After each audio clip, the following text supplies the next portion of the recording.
کون سی عورت خوش نصیب ہے؟ حضرت ابو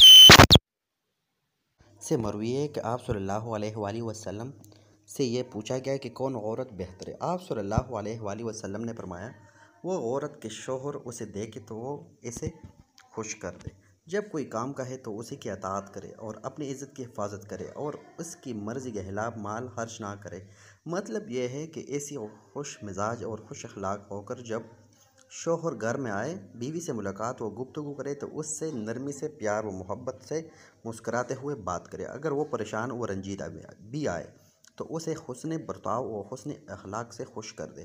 ایسا نہ ہو کہ منہ بنا کر بیٹھی رہے، شوہر پوچھے تو شکایتوں کے انبار لگا دے، چنگاری کو آگ بنا کر پیش کر دے، رائی کے دانہ کو پہاڑ بنا کر دکھائے۔ مبالغہ آرائی، جھوٹ اور بدگمانی کی بنیاد پر ادھر ادھر کی لگا کر اس کی ذہن کو پریشان کر دے۔